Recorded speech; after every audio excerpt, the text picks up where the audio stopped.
Toujours autour de la candidature de François Hollande et de la tenue ou non d'une primaire de la gauche.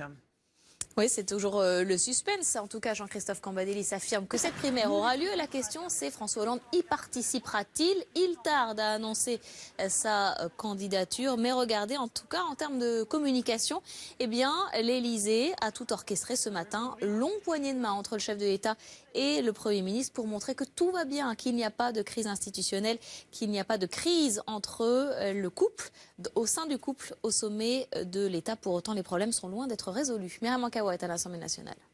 Le couple exécutif a beau orchestrer l'entente officiellement retrouvée entre François Hollande et Manuel Valls à l'Assemblée, je peux vous dire que les députés socialistes ont bel et bien les nerfs à vif. Ils ne sont pas rassurés non plus par les mots de Stéphane Le Foll. À l'issue de ce Conseil des ministres, l'État est dirigé en cohésion et en cohérence. Chacun à son poste, chacun à sa place. La majorité sent bien que cette trêve au sommet de l'État reste bel et bien fragile et ces députés socialistes n'en peuvent plus.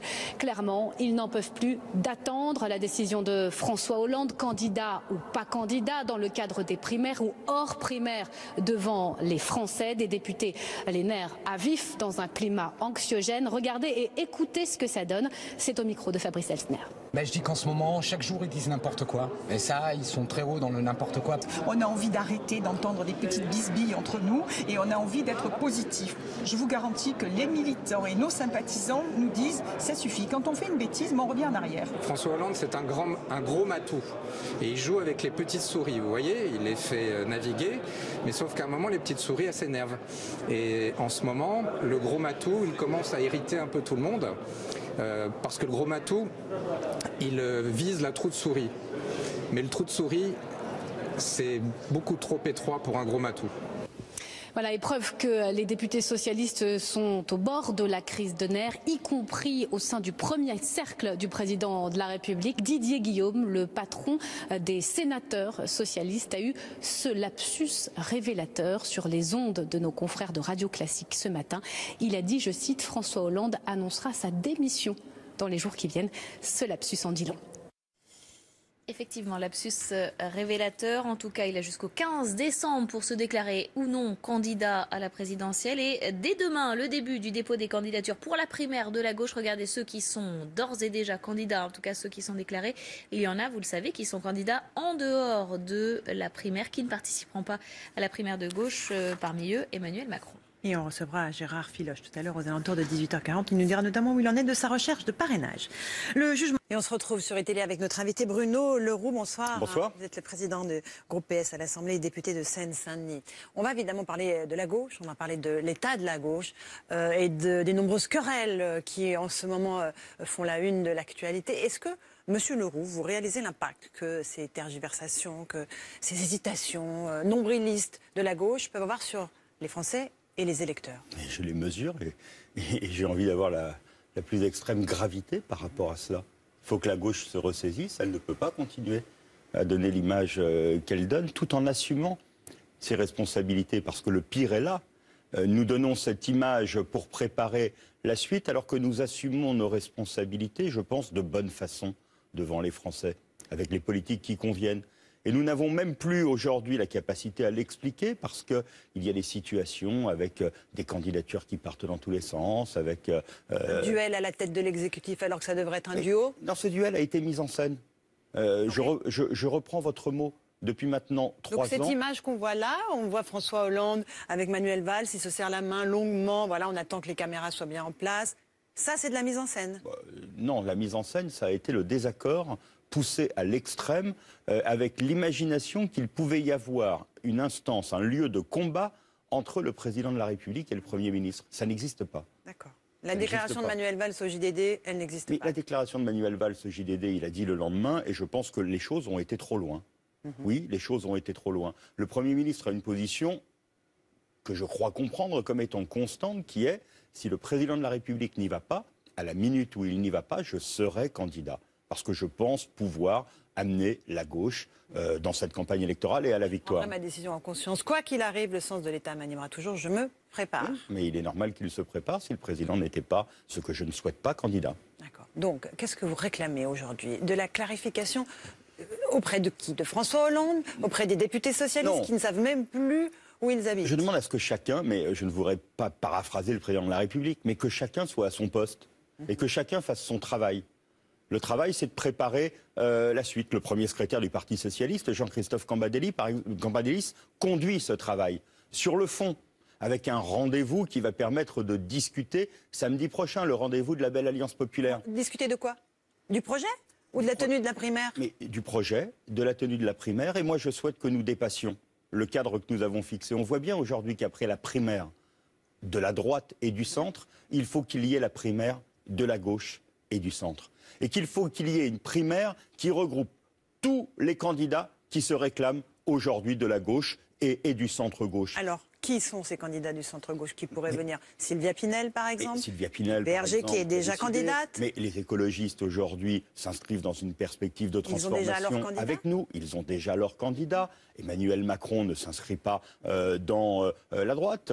Il s'inscrit aujourd'hui, je ne sais pas exactement où, mais en tout cas dans ce périmètre qui est les progressistes de gauche. Je pense qu'il faut qu'ils participent. À quoi cela sert-il de faire une primaire où, au bout du compte, il y aurait autant de candidats à l'élection présidentielle qu'à la primaire que nous allons organiser? C'est pour ça que j'appelle au dépassement de notre primaire. J'appelle à la primaire, qui peut s'appeler bien entendu la primaire de la belle Alliance populaire, mais j'appelle à la primaire de la gauche et du centre qui viennent faire le pendant à ce qui s'est passé à droite et qui désigne le ou la candidate qui fera que le second tour ne sera pas avec le Front National. C'est ça l'enjeu aujourd'hui. Et c'est pour ça que j'ai une forme de gravité dans ce moment. Il faut que la gauche arrête de s'éclater, attendre la décision du président de la République, parce que, je vous le rappelle, c'est la première fois qu'il y aurait une primaire de fait partout avec un président où ça existe, avec un président sortant. Imprudence de la part du Parti socialiste de ne l'avoir pas prévu, pas anticipé dans ses statuts? Non, nécessité de rassemblement. De toute façon, je vois bien aujourd'hui qu'avec les interrogations qui pèsent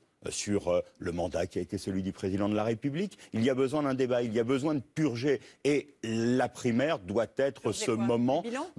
Les éléments de bilan qui sont en contestation depuis maintenant quelques mois. Il faut passer à autre chose. Et d'ailleurs, je souhaite, là encore, j'ai un souhait à formuler sur cette primaire. Cette primaire, elle doit servir à tracer les objectifs, à ce que chacun dise ce qu'il veut pour la France, à préparer l'élection présidentielle. J'ai le sentiment, pour tout vous dire, qu'aujourd'hui, à gauche, seul le président de la République est en situation de préparer l'élection présidentielle de 2017. Donc, et moi, je ne souhaite pas, je ne souhaite pas que la gauche fasse un trait sur l'élection présidentielle de 2017. Que je ne souhaite pas que nous soyons dans la multiplication des candidatures de ceux qui préparent autre chose. 2022 ou autre chose. Et le président de la République, s'il y a bien quelque chose sur lequel on n'a aucun doute, c'est qu'il ne prépare pas 2022 s'il se présente.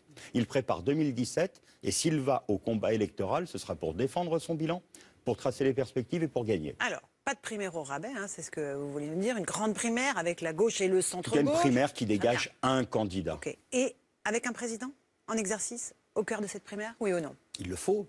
Et c'est pour cela que le calendrier est un calendrier qui peut sembler un peu tardif, mais le président de la République a dit qu'il souhaitait faire en sorte d'être dans ses responsabilités totales de président de la République, même si, je rassure tous ceux qui nous écoutent, s'il rentre dans la primaire et s'il est candidat, d'autres l'ont été avant lui candidat, c'est-à-dire dans la bataille électorale, il assumera totalement les responsabilités de président de la République jusqu'au dernier moment. Et comment un candidat en campagne peut être aussi un président en affrontant d'autres membres du Parti socialiste? On avait tous les visages des candidats en faisant des débats télévisés. Nicolas Sarkozy mais bien sûr, mais il faisait campagne. Il n'était pas au cœur d'une primaire, vous le savez parfaitement. Et qu'est-ce que vous dites à tous ceux qui sont là, qui sont déjà candidats, qu'ils arrêtent? Et que cela va nécessiter de la tenue dans la campagne, dans tout ce que je vois là. Combien Montebourg, Hamon, Lindemann, Filloche, Laurence Ferrari, combien veulent être président de la République? Je connais le nombre de ceux qui veulent concourir à la primaire, mais combien veulent être président de la République? Vous pensez qu'il ne veut pas être président de la République, Arnaud Montebourg? Je pense que dans ceux qui sont ici aujourd'hui, ils concourent tous pour poser une idée, poser un groupe, poser une place à l'intérieur du Parti socialiste. C'est pas méprisant pour ces candidats? Non, c'est pas méprisant du tout. Vous ne pensez pas qu'ils ont un projet, une vision, qu'ils portent quelque chose? Mais ils peuvent avoir des éléments de projet. Moi, je sais ce qu'est la présidence de la République. Parce que je vois François Hollande travailler depuis maintenant 5 ans. Je connais les qualités qui sont celles qu'il faut pour être président de la République. Et je dis qu'aujourd'hui, justement, Le président de la République, s'il est candidat, lui, il prépare véritablement 2017. Il ne prépare pas autre chose. Et c'est pour ça que si nous faisons une primaire, mais chacun a le droit de concourir, je ne mets pas de barrière à l'entrée, mais il faudrait qu'elle ait de la tenue. Il faudrait qu'elle ait de la tenue, qu'elle parle de l'avenir de la France, de l'avenir des Français, et que ce ne soit pas simplement un permis, comme cela l'a été pendant ces 4 dernières années, de critiquer à tout va. La gauche a été son principal adversaire, en refusant d'assumer une partie de la réalité. Son propre ennemi. Mais oui, bien entendu, son propre ennemi, son adversaire. Nous avons nous-mêmes été l'adversaire, en tout cas ceux qui critiquaient durant ces 4 années, l'adversaire de réformes dont on voit bien aujourd'hui qu'elles n'ont rien à voir avec ce que propose la droite et son candidat François Fillon. Ok. Qu'est-ce que vous dites à vos députés socialistes? Ils sont totalement déboussolés. On les entendait dans le journal tout à l'heure. Ils disent qu'il y a un jeu de chat et de la souris entre le Premier ministre et le Président. Est-ce que le Président doit accélérer sa décision? En tout cas, l'annoncer publiquement, rapidement, pour éviter cette espèce de brouillard qui entoure cette candidature. Encore que chacun fasse preuve de responsabilité. Le Président de la République a donné un calendrier. Il a dit avant le 15 décembre. Le 15 décembre, c'est dans 15 jours. Donc il n'y a plus longtemps à attendre. Et là encore, que chacun soit à son poste dans ces 15 jours qui arrivent. Pas en attendant, mais je ne me réveille pas tous les matins en attendant la déclaration du Président de la République. Elle arrivera au moment où il la décidera. Mon travail, ça peut être de la préparer, de faire en sorte qu'elle trouve un environnement qui soit meilleur et d'assumer mes responsabilités avec les textes qui passent à l'Assemblée nationale pour que les choses continuent et que notre travail continue. Chacun à son poste. Est-ce que les ministres PRG, M. Braillard et M. Baillet, peuvent rester au sein du gouvernement alors que l'une d'entre eux, Mme Sylvia Pinel, est déjà candidate? Oui, bien entendu. Pas de problème? Mais pourquoi pas de problème? Parce que je pense qu'aujourd'hui, il y a des partis de bras de fer politiques. Il y a un jeu qui se met en place sur, voilà, je vais être candidat, je veux peser, je veux discuter. Il faudra qu'à un moment, tout le monde se mette autour de la table pour décider. Notre responsabilité est de désigner le candidat de la gauche et du centre qui va pouvoir aller affronter François Fillon et Marine Le Pen. Et ce n'est pas de désigner 4 candidats. Regardez tous ceux qui se présentent hors primaire de cette gauche. Nathalie Arthaud, normalement, Philippe Poutou, Jean-Luc Mélenchon, Yannick Jadot, Sylvia Pinel, Emmanuel Macron. Si vous voulez que je vous dise au nom de quoi ils viendraient dans votre primaire? Si vous voulez que je vous dise les choses très précisément, la tradition dans notre pays, en tout cas ceux qui ont été les dernières élections présidentielles, il y avait des candidats de l'extrême gauche. Je ne leur demande pas d'enlever leur candidature. Il y avait un candidat du Parti communiste. Aujourd'hui, on dirait de la gauche plus radicale. Je préférerais que ça soit une primaire de Macron à Mélenchon. Mais dans le même temps, les dernières présidentielles, ça n'était pas comme cela. Par contre, quand je vois la candidature de Yannick Jadot, issue d'une primaire, où il pourrait y avoir autant de candidats, on voit bien que c'est une primaire qui a été à l'intérieur d'un parti. Quand je vois Sylvia Pinel, quand je vois Emmanuel Macron, je leur dis, nous avons tant de convergence sur ce que nous avons envie de faire ensemble, que nous avons besoin d'être dans la même primaire. Et je réclame donc, je le redis, cette grande primaire de la gauche et du centre. Aujourd'hui, tous les sondages disent la même chose. Quel que soit le candidat de la gauche, il ne sera pas, évidemment, dans le duel final du second tour. Ce serait François Fillon, Marine Le Pen, avec un score pour François Hollande qui est entre 6, 7, 8%. C'est pas décourageant? Mais c'est décourageant si l'on dit que l'on ne veut rien changer à cela. Il y a une responsabilité historique. La droite a su désigner un candidat et essayer de le mettre en situation avec un projet, un d'éviter. Programme très clair. Oui, le projet, le programme, on va en discuter.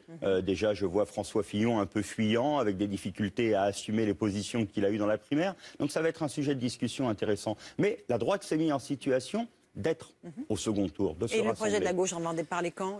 Quand est-ce qu'il va être présenté au public? Mais dès que le Qui travaille dessus? Mais d'abord, il y a plusieurs sources qui travaillent. Le président de la République, je pense, ne mène pas l'action qui est la sienne aujourd'hui sans réfléchir à ce qu'il pourrait proposer aux Français. Le Parti socialiste, cette semaine, a publié un document pour le débat présidentiel. Nous-mêmes publierons au sein du groupe socialiste ce que j'appelle les chantiers de la suite. Comment continuer l'action que nous avons mené. Donc nous avons assez pour aller au débat devant les Français au moment où nous aurons un candidat et nous nous préparons tous, chacun dans nos responsabilités. Et le Premier ministre, il en prépare un aussi de projet? Non, je crois que le Premier ministre, il s'appuiera sur, si le président n'est pas candidat, il a dit qu'il le serait à la primaire et donc il aura les éléments de son projet, mais pour l'instant, il est Premier ministre, il attend la décision du président de la République et il est à sa tâche, à son poste. Un mot du procès de la chemise arrachée à Air France. La justice s'est rangée du côté des puissants, dénonce la CGT, puisque 3 ex-salariés d'Air France, des militants, ont été accusés d'avoir agressé 2 cadres, ont été condamnés à des peines de 3 à 4 mois de prison avec sursis par le tribunal de Bobigny. Est-ce que vous êtes d'accord avec Moi, je ne veux pas ce qu'a dit la CGT? Commenter une décision de justice, mais je redis ce que j'ai dit dès la première minute. Ces faits étaient graves et ces faits étaient inadmissibles. Ce n'est pas une façon de faire valoir des revendications. C'est une petite condamnation au regard des faits ou c'est une condamnation juste? Je ne commande pas une décision de justice, je dis aujourd'hui, comme je l'ai dit à la première minute, que ces faits n'étaient pas normaux et ne relevaient pas d'un dialogue social qui peut être tendu quelquefois. Mais là, on avait dépassé les tensions admissibles. Vous serez samedi au meeting de la Belle Alliance Populaire, oui. Ce fameux rassemblement aux côtés de Jean-Christophe Cambadélis et toute la gauche. Bien sûr. Le Premier ministre va s'y exprimer. Qu'attendez-vous qu'il dise? Qu'il explique l'action qui est la sienne aujourd'hui au gouvernement et les perspectives qu'il peut dresser. Qu'un Premier ministre dresse des perspectives à l'action qui est la sienne comme chef du gouvernement, ça me semble tout à fait normal. Et je ne verrai pas de provocation. Je ne serai pas dans le commentaire si jamais Manuel Valls se décidait de dire pour l'éducation, pour la sécurité, pour la justice, ce qu'il a conduit comme Premier ministre, ce que cela doit permettre de poursuivre. C'est un projet commun que nous avons. Et l'idée que le Premier ministre, si vous voulez me dire les choses, faire dire les choses clairement, parle de l'avenir de ce pays, ne me choquerait pas du tout samedi prochain. Merci beaucoup Bruno Leroux d'être venu ce soir sur RTL. Dans un instant, la météo et le journal sur RTL. À tout de suite.